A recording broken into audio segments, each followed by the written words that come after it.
Nothing makes me more sad when I meet someone, either dating or through life in general, that their whole essence communicates weakness. Their whole essence communicates psychological vulnerability.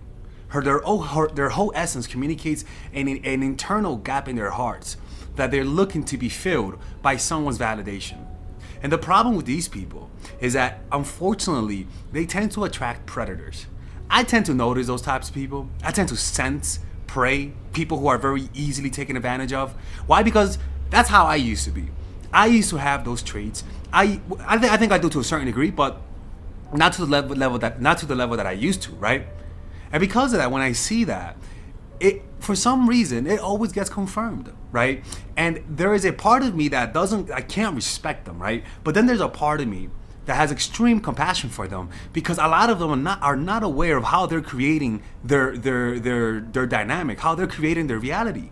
Some people automatically attract people who take advantage of them, but for the simple fact that everything about your essence communicates weakness. So we're going to be going over some of those behaviors that I've seen in people in my life, that if they just stop doing certain things, stop giving certain looks, stop responding a certain way, possibly they could communicate strength, enough strength to at least deter people from manipulating them or trying them, right? And at the core of all of this is a deep level of unhappiness, a deep sense of not belonging to anyone.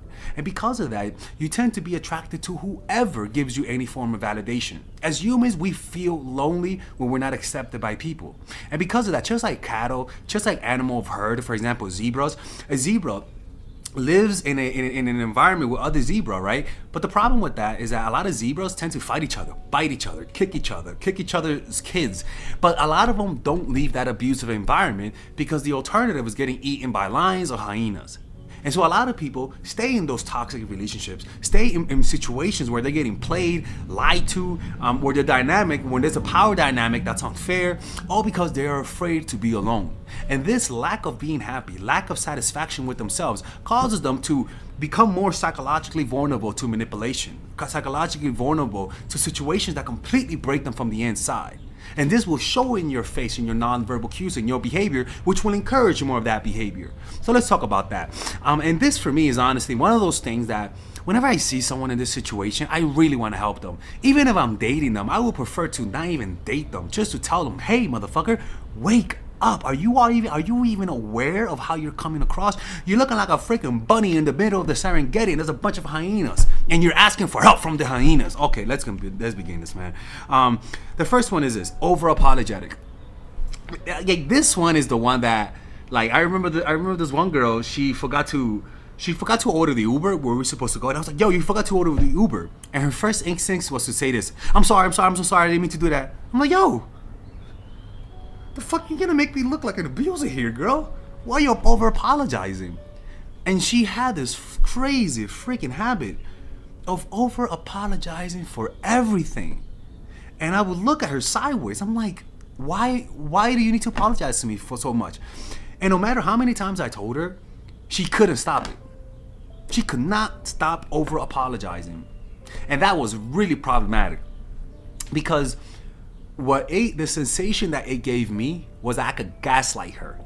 The sensation that she gave me was that I could tell her anything. The sensation that she gave me was that she could join a cult. Like anyone can tell her they're Jesus and she'll freaking believe it if you have enough certainty behind that. And that to me really, really broke my heart. And this is something that we all do, and not all do, but we do to a certain extent when we want a person's validation a lot. Over apologizing, apologize once, and don't apologize like looking like a freaking like a beggar. Like, no, apologize with firmness, and that's that.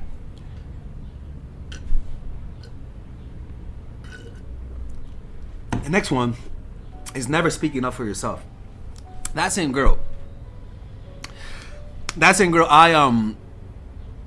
there were things that people would do to her, that like people were owing her money, and she wouldn't say nothing, but she would still hang out with them, right?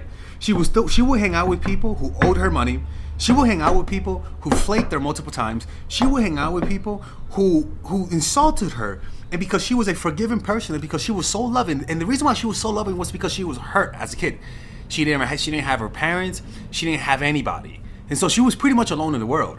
And you could sense how somebody who feels alone in this world can just are looking for anyone to show her some form of affection. And because of that, you're willing to forgive a lot. People, loneliness is a really, really debilitating thing. And to me, whenever I see people like that, it's a sign of deep unhappiness. And I was just, and me, I'm someone who's just observed. I don't like to get in the way, tell people what to do. You know what I'm saying? But I would just observe, and she was like, man, this girl, I can't believe my friend just canceled a meetup today, man. And okay, she's rescheduling. Okay, let's hang out next week. And I would look at her and look, she's not your friend, but she wouldn't see it. She felt so lonely that she would overlook red flags in people, and so she was surrounded by sharks. And to me, honestly, it was a really weird sensation for me being around her as a friend. She was a friend of mine. The sensation that I felt was, a part of me was like, yo, you could take advantage of this bitch. You could. Like, this girl is one of the nicest and most gullible people I have ever met in my life. And a part of me just felt like I'm like, yo, like, I gotta help this chick, man. Like, I gotta tell her what I know here. And I would tell her all the time, look, that's not your friend. That's not your friend. That's not your friend. What are you talking about? I remember one time when I owe her money, right? She let me borrow $50 when we went to a bar. And I forgot about it, and she never mentioned it. A month later, I was like, yo, do you know I owe you money? She was like, yeah, but I was waiting for you. I'm like, you can't do this. I forgot that I owed you money, but some people know they owe you money, and they still don't give it to you. This is something that the whole time I was annoyed. Anyways, next one, weak body language. Another thing that she did, right, is her body language was and I said, I'll keep her because it was many years ago. Her body language was complete, just a shit show, like this, like that, like it was just weakness emanating from her, like radiation. And the way that she would talk, she would have like just like that, like just like that, the body language, like that. That was her body language, like that. She was nice. She was really friendly, really loving person, but she just looked like a little girl waiting for her dad. That type of body language tells people you could break me. That type of body language tells people you could take advantage of me. And this is something visceral. People don't think about this. They feel an aggressive urge to take from you. And along with the body language is not having an angry face and an assertive face. A lot of people rarely show their anger to people. They only show anger towards themselves. Your angry face is there for a reason. It's there to threaten. It's there to deter people. And if you're not able to show the angry face because of fear of being pushed away, fear of losing that friend, fear of losing that partner, you're gonna inspire more aggression from other people. And if you don't know how to have that aggressive voice when somebody does something wrong, you're never gonna communicate to people that you're serious about what you're saying. This is something that to me is one of those things that I just wish that I could put my brain into hers and say, hey, you are about to embark in a life of complete manipulation and complete chaos. You are gonna eventually date men who will literally take advantage of you, who will literally completely destroy your life, take everything from you. I'm with you as a friend. I could sense the weakness emanating from you. It's all in the face, and you're not in your voice. If you respond with aggression with weakness, people just get more aggressive. They don't give a fuck about you. They don't care about your faith. They only care what they can take from you. If you're showing weakness, people don't respect you. They don't even look at you as human.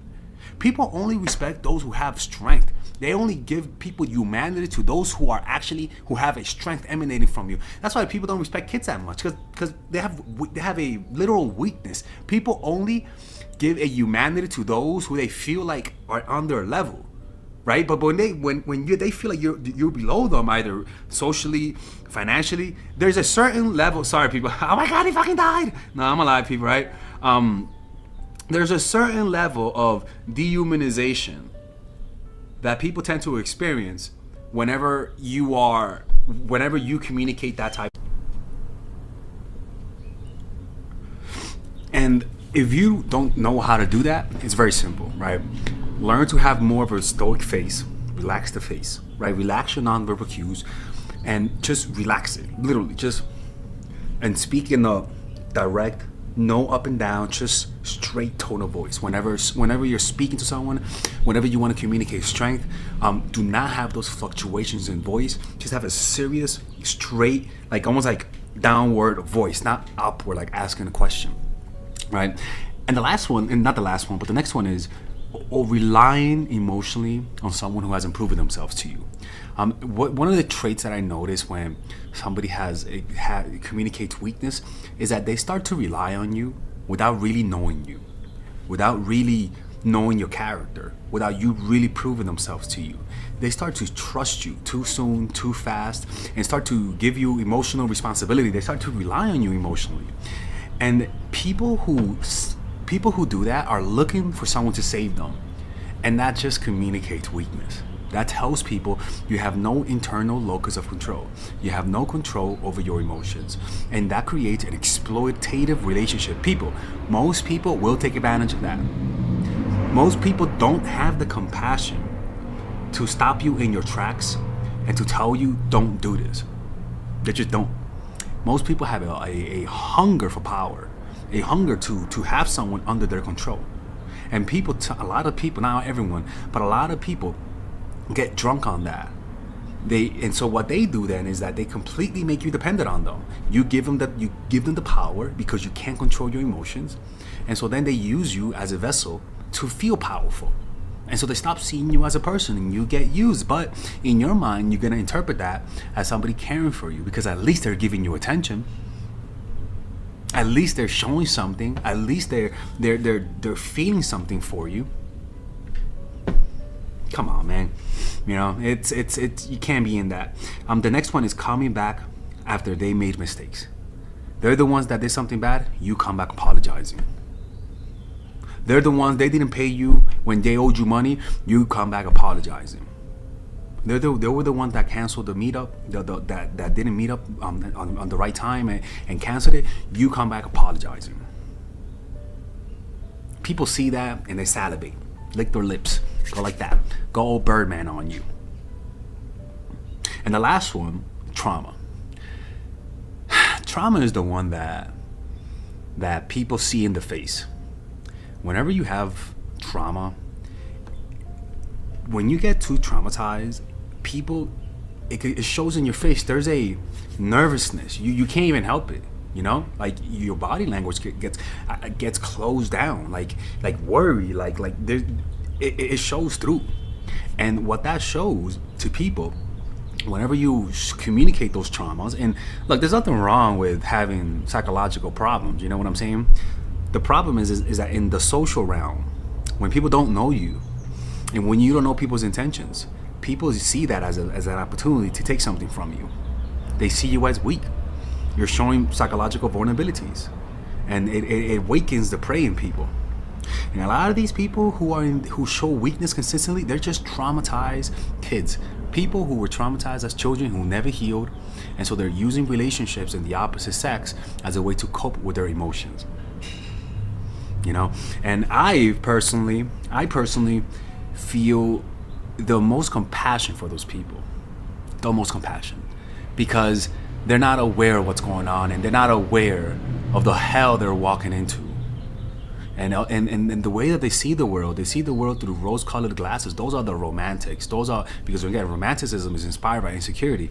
They're really insecure people. So they really are nice people. And if the funny thing, if they meet someone who doesn't take advantage of their weakness, they could be the best partners and they could grow together. But the problem is that you have to be lucky to find someone who doesn't take advantage of that. Because it's just too much of an easy victory, too much of an easy bait, man. And some people just cannot resist. They have too much of a predator inside of them. You know, and I just wish if anybody is in this situation, you have to stop this now. You are creating this reality for you. No one's creating this. You're just the one. You're sending the scent, those weak pheromones, like a bear catching a scent of a weak prey, and they're coming after you because you're sending those signs of weakness. You know, look, man. If you're in that situation, man, if you want to work with me one-on-one, work with me one-on-one. Call me. It's gonna be a private one-on-one phone call. The videos you see of the Pillow Talk hours are people who agree to ask me questions and make the videos public. But if you guys want a private call and you're in this type of situation, I can really help you out with that. I really could. So please click in the description down below before I close the channel. All right, guys, we're gonna have a brief intermission so that I can tell you guys about our new bundle that we're doing, where you guys can purchase all of my courses and get it at a discount. So this bundle is pretty much the bundle where you could just buy all of my courses. You could buy Nice Guy, which is a training course on how to come across more assertive, how to come across more confident, how to not give off nice guy vibes. You guys can get access to Dark Game, which is my full dating course on how to meet women in different scenarios, how to attract women, how to make sure you don't come across as creepy, and essentially how to act like a man and not act like a doofus, to be quite honest with you. And you get all of these bonuses, which is the bonuses of Dark Game, the bonuses of Practical Mastery, which is about how to master a skill, Social Mastery, which is how to master your social life, and the Laws of Human Nature, which is a book club videos that I had dissecting Robert Greene's book. All of this is naturally at around naturally is at $346, but you guys can purchase this bundle and get it at what's the price again? Get it at $238 pretty much. So you guys can purchase it right now. It's a money back 30-day money back guarantee. It's a good way to, rather than just buying them individually and paying extra, you guys can just purchase everything at a discount price. Now, the only thing I don't like is the fact that I'm giving you a lot of information at the same time. That makes me kind of scared because a lot of times people don't do the things that I teach when you get too much information. But I've gotten too many requests to do this, so I'm just satisfying you guys. Purchase it right now by clicking on the description down below where it says purchase the bundle. All right, let's continue with the video.